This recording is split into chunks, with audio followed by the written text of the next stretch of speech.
TV. La visión integral de Oaxaca.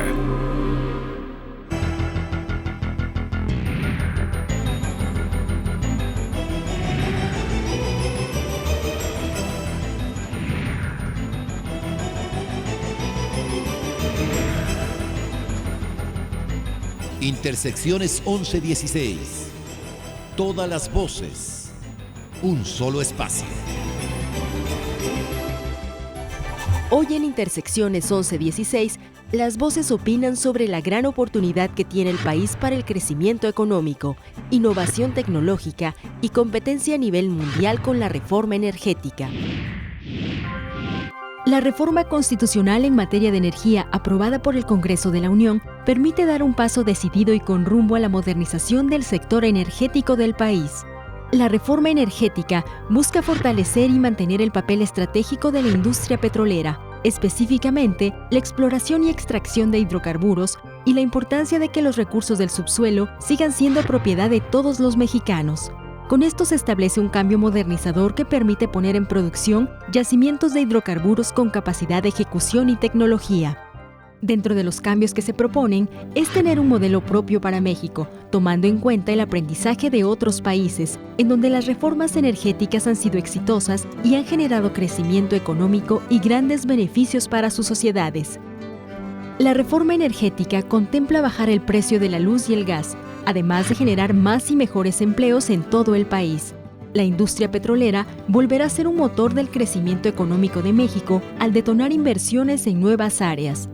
Sin duda, México se encuentra frente al reto histórico de elevar y transformar la calidad de vida de todos los mexicanos, constituyendo un gran paso hacia el desarrollo económico y el fortalecimiento de la soberanía del país a través de la reforma energética.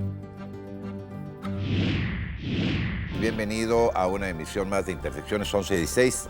Todas las voces un solo espacio. Me da mucho gusto saludarles, soy Enrique Lascano.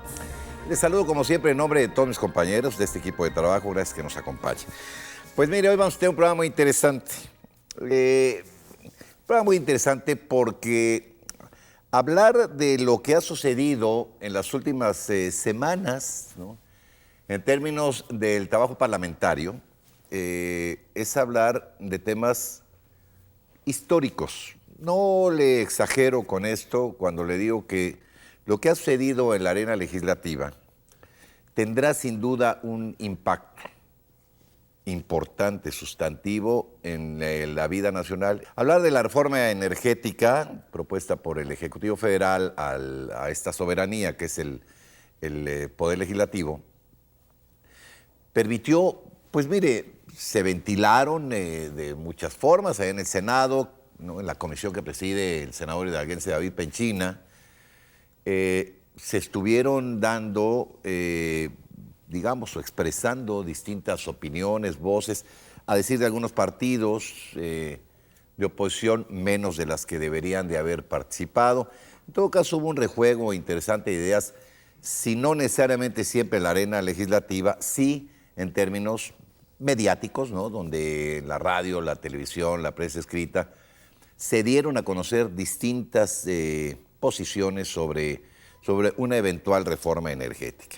Y hoy, bueno, abrimos este espacio para que usted pues vaya conociendo de forma más cercana y con, digamos, un tiempo interesante las distintas posiciones sobre este tema. Yo le agradezco de manera muy puntual al diputado Juan José Moreno Sada. Él es el presidente del Comité Directivo Estatal del PRI en el Estado y es el presidente de la Comisión Permanente de Fomento de Energía Renovable en el Congreso. Muchas gracias, Juan José, por venir. Gracias. Perfecto, de muchos años. Muchas gracias por acompañarnos. El licenciado Sinaí Casillas Cano es el director de Energías Renovables de la Secretaría de Turismo y Desarrollo Económico del Estado de Oaxaca. Muchas gracias, Sinaí. Gracias por la invitación. Mucho, muchas gracias. Nos acompaña el diputado y comisionado político nacional del PT, el Partido del Trabajo, el ingeniero Rafael Armando Arellanes Caballero. Gracias, diputado. Gracias a usted, buen día. Y le agradezco a Juan Mendoza Reyes, que es el presidente estatal del Partido Acción Nacional. ¿Cómo estás, Juan? Gracias por la invitación, Enrique. Muy bien. Mucho que estés. Bueno, hice un, digamos, un contexto quizá un poco largo, pero yo no sé si coincidamos, Juan José, en este contexto que hacía. Bueno, pues mencionaste el tema del Congreso Nacional en donde se discutió, hubo prácticamente 3 meses de discusión de diferentes posiciones y yo creo que debemos de respetar las mayorías. Hay que empezar por ese tema. Hubo una discusión en el Congreso, se tomó la decisión del Congreso de modificar algunos puntos importantes de la Constitución en el tema de materia petrolera, pero más que ir al tema de la Constitución específicamente, yo creo que hay que ver el contexto en general. Y como ejemplo pongo, desde luego, pues todas las cifras que se han manejado que son monstruosas, ¿no? Que son difíciles de manejar. Sin embargo, el país requiere crecer un poquito más. Estamos en un promedio de casi 2-3% en los últimos 15 años, 20 años estamos más o menos en crecimiento y aquí se le está apostando a un crecimiento de 1,5 y 2% más del PIB nacional. Entonces, la apuesta de la reforma energética es acelerar la inversión en diferentes rubros de toda la cadena productiva, que es enorme, y que hay focos rojos que hay que atender, como por ejemplo las importaciones desmedidas ya de gasolinas, más de la mitad. Petroquímicos, en el 97 se importaban 3 millones de toneladas y hoy se importan 17 millones de toneladas y traducidos a dinero es muchísimo, más de 30,000, casi van a llegar a 40,000 millones de dólares, que casi está cercano a todo lo que exportamos de petróleo crudo. Eso se tiene que detener. ¿Cómo? Una fórmula, y tú hace rato te retomo tú, es el cambio en la estructura de Pemex, la estructura de CFE y la estructura legal. Entonces, a eso se está apostando. Y voy a poner un ejemplo rápido. Aquí en Oaxaca detonó la energía eólica, pero ya había un esquema de autoabastecimiento donde permitía a las empresas extranjeras y privadas nacionales, hay 2 que entraron desde hace 15, 20 años, nadie creía en este proyecto. Sin embargo, había esa fórmula de autoabastecimiento que permitió detonar esa inversión. Entonces, bueno, tenemos la única fórmula de crecimiento es más inversión en proyectos productivos, no hay otra. El asistencialismo de los gobiernos de hace 20, 30 años se agotó. Entonces tenemos que buscar nuevas fórmulas que no funcionaron, hay que ajustarlas y las cambiamos. Entonces yo creo que a eso se está apostando. Muy bien, ingeniero. Sí, buenos días. Ustedes han sido muy Gracias críticos por la invitación. Bueno, por supuesto, como Partido del Trabajo y como un conjunto de fuerzas ideológicas y políticas, tenemos un enfoque diferente del que se acaba de expresar. O sea, primero es obvio que hay un antes y un después con esta decisión, coincidiendo con esa definición. Sin embargo, hay que contextualizar ello de otra manera. La economía mexicana de los años 1940 a 1980 tuvo un crecimiento de aproximadamente el 6% del Producto Interno Bruto. Esto obedeció en gran medida porque el gobierno asumió una actitud de rectoría de la economía y de desarrollo nacionalista de nuestro país. Como ustedes saben, en aquellos tiempos se nacionalizó la industria petrolera, se creó la Comisión Federal de Electricidad, que son 2 palancas de 2 empresas del Estado que desarrollaron enormemente las capacidades de la economía mexicana y que son las que ahora justamente se están denostando y pasando a otro modo de funcionamiento. El crecimiento en esos tiempos de Comisión Federal de Electricidad, al grado que en 1960 pues desaparece cualquier inversión extranjera, pues nos permitió un margen de desarrollo como país muy importante. En la industria petrolera creo que todos recordarán, sobre todo los mayores, que éramos visitados por Corea, por China, por Venezuela, por propio Brasil, porque éramos prácticamente la vanguardia de la industria petrolera en el mundo. ¿No? Había un gran desarrollo, ingenieros petroleros con muchísimas capacidades, se exportaba de hecho tecnología para otros países. Ese es un antecedente que no podemos olvidar. Alrededor de 1980 inicia un viraje del desarrollo de la economía del país, es decir, empieza a reducirse este criterio marcado en la Constitución de la Rectoría del Estado en materia de desarrollo económico y se empieza a desnacionalizar muchas de las empresas. Recordemos que en ese tiempo, bueno, que estamos en el medio rural, el Inmecafé, que era uno de ellos, muchas empresas empezaron a venderse. En la industria, pues todos recordamos la gran venta que se hizo de Teléfonos de México, la privatización de los bancos, etcétera. Es decir, el grupo gobernante en México cambió el esquema de desarrollo de nuestro país. Y tenemos prefirió... hasta bicicletas, sí. Bueno, tenemos fábricas hasta de bicicletas. Teníamos de todo, efectivamente, y las ganancias que se generaban en esas empresas del Estado, pues evidentemente serían para los programas públicos. No quiero omitir que desde luego había y hay fenómenos de corrupción, eso es un síntoma pues, de todas las sociedades, pero tampoco está exento de ello la iniciativa privada, porque pareciera que iniciativa privada no hay, no, pues hay en todos los aspectos de la vida. Ese viraje hizo que nuestro Producto Interno Bruto de los 80 a estos años anda por el 2.3, 2.4%. Es decir, el modelo de desarrollo que adoptaron de no contar con empresas gubernamentales o del Estado y favorecer la iniciativa privada, lo que ha traído no es desarrollo para el país, sino al contrario, un retroceso estancado. Por supuesto que hay que crecer, se crece en términos de que se crece la población y van generando estas oportunidades, pero en realidad nuestra comparativo pues no nos da esos parámetros. Hoy estancada, por supuesto, la economía por esos criterios, pues pretenden dar otro viraje. Dicen, bueno, en lugar de corregir el rumbo y hacer que el Estado sea el que tenga el desarrollo en sus manos de la economía, dicen, no, mejor vamos a abrir la puerta a que venga la iniciativa privada extranjera, porque ellos sí nos van a salvar. Hace rato comentaba, diputado Moreno, en relación a las eólicas, pues cualquiera que transita ahí, la verdad que vemos con tristeza que sí está plagado de aeromotores, generadores de energía eléctrica. La pregunta para mí es muy sencilla, y creo que se la hace el ciudadano común y corriente. ¿Por qué teníamos que traer empresas españolas a ponerlas? Es decir, ¿por qué no el gobierno, como ya había empezado en algunos desarrollos de la venta ahí, pues generó los aeromotores? Es decir, las empresas españolas que se vinieron a sentar aquí también pidieron créditos. Igual los pudo haber pedido el gobierno mexicano.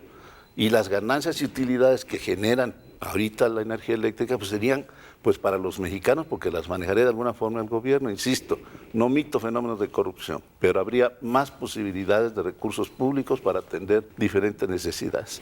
Ese esquema pues es el mismo que se va a aplicar ahora con el petróleo. O sea, ¿por qué tenemos que traer extranjeros teniendo posibilidades, aún con endeudamientos, de desarrollar nosotros mismos la industria? Bueno, dejo solamente esta pregunta en el aire. Uno podría pensar que a lo mejor no tenemos dinero en México, porque bueno, siempre tenemos problemas económicos, ¿no? Desde que yo me acuerdo, sí. Pero también lo hacen países con una capacidad económica muy fuerte, es decir, hacer estos esquemas de colaboración con otros países, ¿no? Es decir, no solamente es México. Nosotros tenemos incluso en España algunos intereses en alguna petrolera ya. Y España, bueno, ahora está en crisis, pero ha sido un país que ha tenido una marcha económica muy fuerte. Bueno, yo dejo esto ahí, regreso con Sinaí, con Juan, para seguir tocando este tema. Vamos a un corte y regresamos con más aquí en Intersecciones 11 y 6. Todas las voces, un solo espacio. Regresamos. Bueno, las comparecencias son... De que se estén esperando a... Ya faltan pocas, entonces yo creo que... Pocos fueron en comisiones, ¿no? Nada más la administración. La administración y la Contralora, ¿no? Y los demás se fueron al pleno. El de agua potable, alcantarillado, Zapaco. Los chiquitos. Pero ese es un punto bien delicado, a los Zapaco. El subsidio al agua es enorme.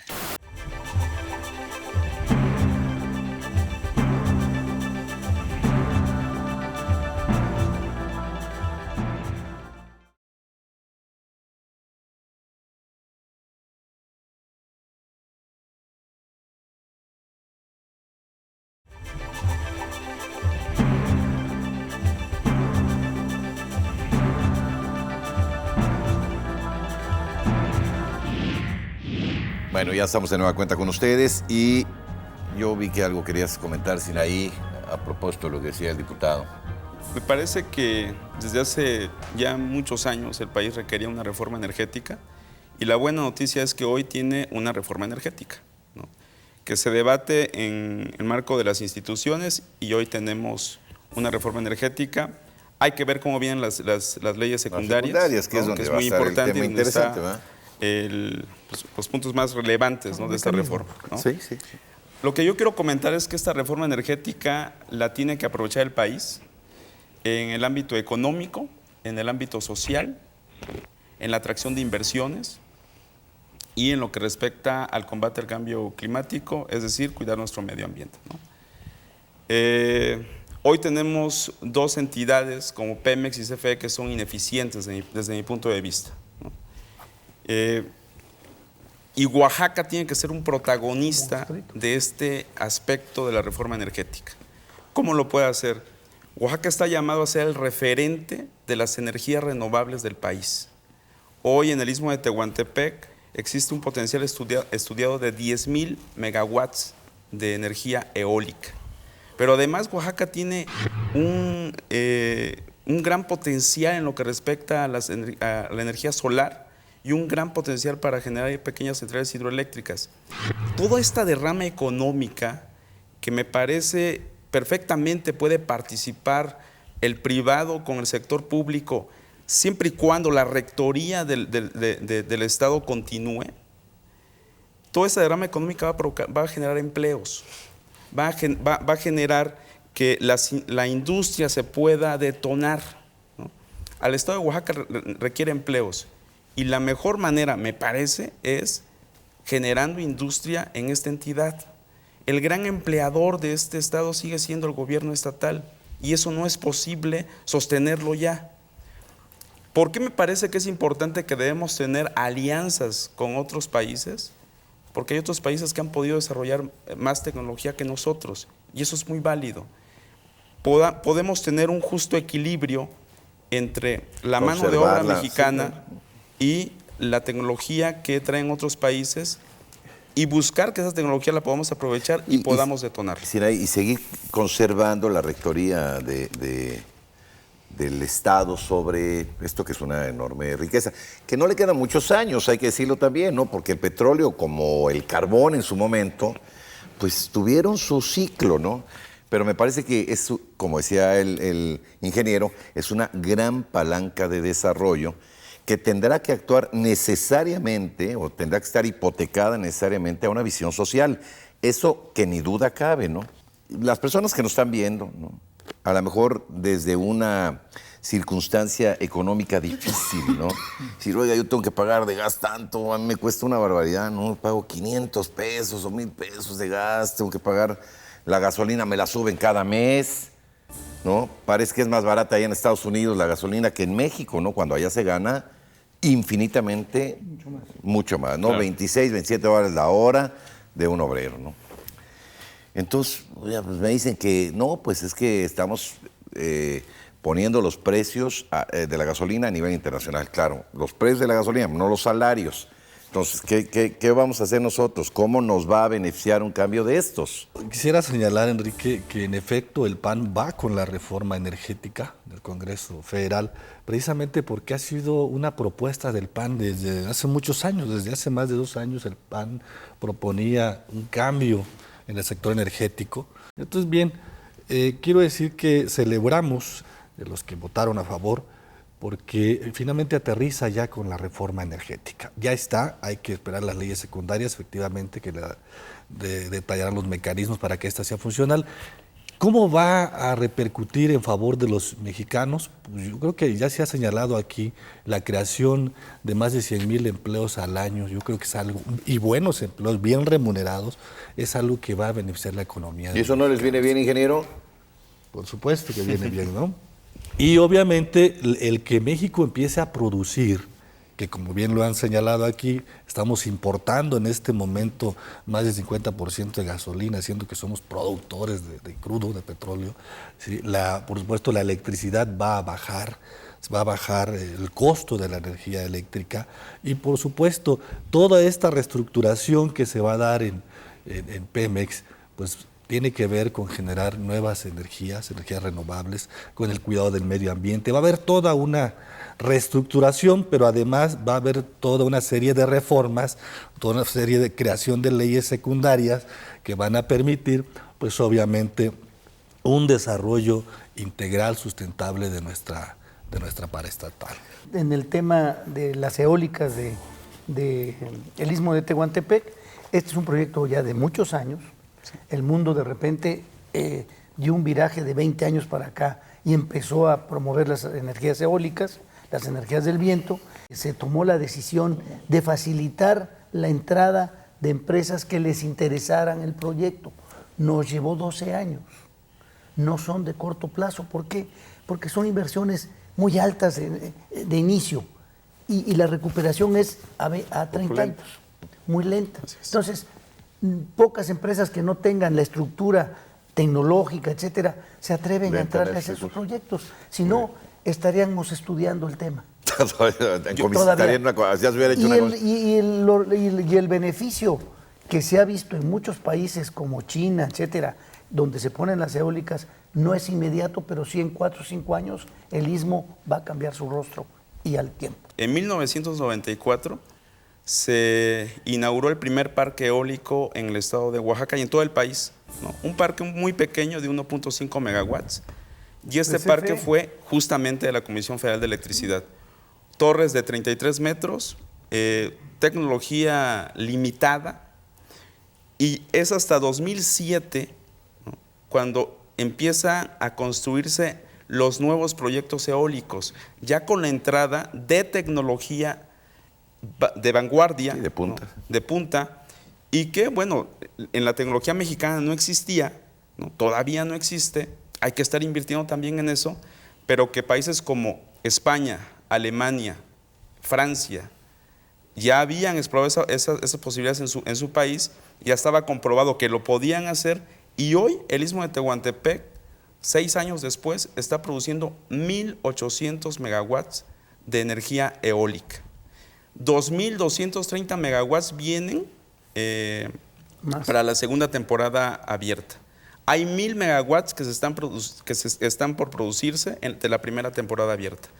¿Eso qué implica? Eso implica generación de empleo, pero también implica que la sociedad oaxaqueña, y quiero hablar en concreto del estado de Oaxaca, empieza a convivir con una nueva tecnología, empieza a conocer una nueva tecnología, y hoy empresas, quisiera poner el ejemplo de Acciona, la mayoría de sus técnicos, la mayoría de las personas que llevan los parques, porque eso de que los parques los lleven españoles solamente ya es un mito, son gente de la región del Istmo de Tehuantepec, egresados del Tecnológico del Istmo de Tehuantepec, egresados de otras universidades del estado de Oaxaca.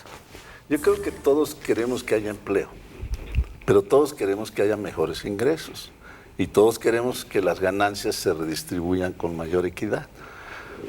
Pagar el costo de una inversión de una empresa extranjera, en este caso de las eólicas, sin duda no solo paga el crédito, sino además le vende a Comisión Federal de Electricidad la energía a un determinado costo. La que le sobra. Pero eso de la que le sobra es relativo, realmente es una simulación, nosotros estudiamos también eso. Se empezó a aperturar desde el 92 la energía eléctrica y se empezaron a dar figuras de asociación de formal autoabasto, pero en realidad, digo, no nos podemos engañar, toda es para venderse la Comisión Federal de Electricidad. Digo, yo puedo tener una empresa de abarrotes y pongo una eólica y el 90% me sobra y la vendo, pues es lo que están haciendo las empresas españolas. Digo, no nos engañemos, o sea, no son de autoabasto. Por eso es un negocio. Pero ¿cómo repercute en el precio al consumidor de la de energía eléctrica? Del 2000 al 2010-12, que es cuando hubo el boom, no solo eólica, sino también otras privadas hidroeléctricas, no ha bajado el precio de la energía eléctrica. Al contrario, se ha incrementado más. No es un abono a favor del pueblo el hecho de que esté la industria extranjera metida en la energía eléctrica, porque no nos ha beneficiado en general. ¿Cuánto subsidio tiene que dar la Comisión Federal de Electricidad por los altos costos? O sea, no es cierto que necesariamente con una inversión extranjera el pueblo se vea beneficiado. Al contrario, estamos pagando más. No, Eso pues, es aumentar la obvio y capacidad evidente. instalada también. Así es. Es aumentar la capacidad instalada, tener un colchón para que también, si no hay energía, no hay desarrollo, no hay industria.